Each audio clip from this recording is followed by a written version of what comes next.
Hello friends, welcome back to finance Vijay. दोस्तों, दुनिया के महान वैज्ञानिकों में से एक अल्बर्ट आइंस्टाइन ने कहा था, कंपाउंड इंटरेस्ट दुनिया का 8वां अजूबा है। जो इसे समझता है वह इससे कमाता है, जो इसे नहीं समझता वह गंवाता है। आई एम श्योर आप में से ज़्यादातर लोगों ने स्कूल डेज में कंपाउंड इंटरेस्ट के बारे में पढ़ा होगा। सरल शब्दों में कहें तो ब्याज पर ब्याज मिलना। फॉर एग्जाम्पल, अगर किसी ने 10% कंपाउंडेड एनुअली की रेट से 100 रुपये जमा किए तो पहले साल तो उसे 100 रुपये पे ब्याज मिलेगा, जो कि 10 रुपये होगा। लेकिन अगले साल उसे 100 प्लस 10 इक्वल 110 रुपये पर ब्याज मिलेगा, जो कि 11 रुपये होगा। यानी 2 साल बाद 100 रुपये बढ़कर 121 रुपये हो जाएगा। जबकि साधारण ब्याज से पहले साल भी 100 रुपये पे 10 रुपये ब्याज मिलता और दूसरे साल भी 100 रुपये पर 10 रुपये ही ब्याज मिलता, और इस तरह से 2 साल बाद 100 रुपये बढ़कर 120 रुपये हो जाता। व्हिच मीन्स कंपाउंड इंटरेस्ट के कारण 1 रुपये अधिक कमाई होती। शायद आप सोचेंगे कि इसमें भला मैजिकल क्या है, बस 1 रुपये तो बड़ा है। तो अब तैयार हो जाइए मैजिक देखने के लिए। बहुत से लोग शायद अभी भी इस अजूबे को अप्रिशिएट नहीं कर पा रहे होंगे, क्योंकि हम इंसान नंबर से कहीं ज्यादा कहानियों को समझते हैं। कोई बात नहीं, मैजिक ऑफ कंपाउंडिंग समझाने के लिए मैं आपको एक कहानी सुनाता हूँ। 3 दोस्तों की कहानी। 3 दोस्त थे, अमित, ब्रजेश और चंदन। तीनों साधारण परिवार से थे और एक साथ ही पढ़ते लिखते और खेलते कूदते थे। समय बीता और 25 साल का होते होते उनकी नौकरी लग गई। तीनों ने नौकरी शुरू की और हर महीने मिलने वाले पैसों से लाइफ एंजॉय करने लगे। लेकिन एक दिन अमित ने अपने दोस्त से कहा, यार पिताजी कह रहे हैं कि हम हर महीने अपनी सैलरी से कुछ पैसे बचाकर जमा करने चाहिए। तुम लोग क्या सोचते हो? इस पर चंदन और ब्रजेश भी सहमत हुए, पर उन्होंने कहा कि अभी तो हम बहुत यंग हैं और हम पर कोई जिम्मेदारी भी नहीं है। हम कुछ साल मौज मस्ती कर लेते हैं और बाद में अच्छे पैसे बचा लेंगे। और अपनी अपनी सोच के मुताबिक तीनों ने इस तरीके की बचत की। अमित ने 25 साल की उम्र में ही 10% कंपाउंडेड एनुअली की रेट से किसी फाइनेंशियल इंस्ट्रूमेंट में 5,000 रुपये प्रति माह जमा करने शुरू कर दिए। ब्रजेश ने यही काम 30 साल का होने पर किया और वो भी किसी फाइनेंशियल इंस्ट्रूमेंट में हर महीने 10% कंपाउंडेड एनुअली की रेट से 5,000 रुपये जमा करने लगा। जबकि चंदन ने शादी और बच्चे होने के बाद 35 साल की उम्र में पैसे बचाने शुरू किए। लेकिन चूंकि उसके दोस्त पहले से ही पैसे बचा रहे थे, इसलिए उनकी बराबरी करने के लिए उसने 10% कंपाउंडेड एनुअली की रेट से हर महीने किसी फाइनेंशियल इंस्ट्रूमेंट में 10,000 रुपये निवेश करना शुरू कर दिया।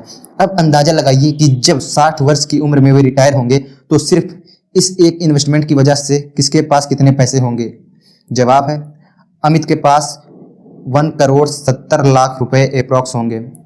ब्रजेश के पास 1 करोड़ 3 लाख रुपए होंगे। चंदन के पास 1 करोड़ 23 लाख रुपए होंगे। कंपाउंडिंग की पावर की वजह से तीनों दोस्त छोटी छोटी बचत करके भी एक दिन करोड़पति बन जाएंगे। दोस्तों, हम 5,000 10,000 रुपए की वैल्यू नहीं समझते हैं, लेकिन अगर इन्हीं पैसे को डिसिप्लिन होकर निवेश किया जाए तो हम भी एक दिन करोड़पति बन सकते हैं। कई लोग इस तरह की मंथली इन्वेस्टमेंट ना करने की एक्सक्यूज ये देते हैं कि अरे 20-25 साल बाद 1 करोड़ की वैल्यू क्या होगी, लेकिन वो इस बात पर ध्यान नहीं देते कि वे निवेश भी कोई एक मुफ्त नहीं करते, बल्कि इन 30 सालों के दौरान महीने दर महीने ही करते हैं। यानी जो 5,000 रुपये का निवेश करने में आपको थोड़ा सोचना पड़ सकता है, 15 साल बाद वही निवेश आपको बेहद आसान लगेगा। इसलिए बिग एक्सक्यूजेस देने की बजाय जल्द ही जल्द निवेश करना शुरू कीजिए। अब इस रिजल्ट को थोड़ा एनालाइज करते हैं और इनमें कुछ सबक सीखते हैं। एनालाइज 1। ब्रजेश ने अमित के सिर्फ 5 साल बाद से ही उसकी तरह हर महीने 5,000 रुपये जमा करने शुरू कर दिए, लेकिन आश्चर्यजनक रूप से रिटायरमेंट के समय दोनों की दौलत में 67 लाख रुपए का अंतर था। ये बहुत बड़ा अंतर है। सबक 1। समय बड़ा बलवान होता है, इसलिए जितना जल्दी हो सके पैसे की बचत करना शुरू कर दीजिए। एनालाइज 2। चंदन ने पैसे बचाने में बहुत देर कर दी, लेकिन उसने उसकी भरपाई अधिक पैसे निवेश करने का प्रयास किया और ऐसा करने से वे ब्रजेश से आगे निकल पाया। सबक 2। अगर आपने कम उम्र में पैसे बचाना शुरू नहीं किए तो भी घबराए नहीं। आप देर से शुरू करके और अधिक पैसे निवेश करके एक बड़ी रकम जमा कर सकते हैं। एनालाइज 3। अधिक पैसे बचाने पर भी चंदन ने ब्रजेश को तो पीछे छोड़ दिया, लेकिन वो अमित की अर्ली स्टार्ट को पीछे नहीं छोड़ पाया। सबक 3। सबक फर्स्ट कभी मत भूलिए।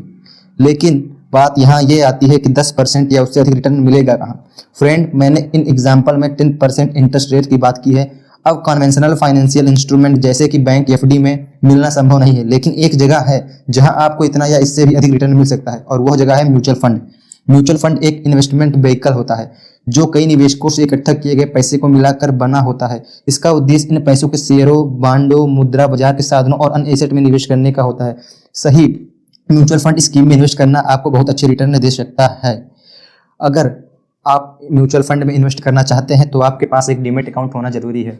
अगर आपके पास डीमैट अकाउंट नहीं है तो हमने वीडियो के डिस्क्रिप्शन में एक लिंक दिया है, वहां से जाकर आप एंजल वन को डाउनलोड कर सकते हैं और अपना अकाउंट क्रिएट कर सकते हैं।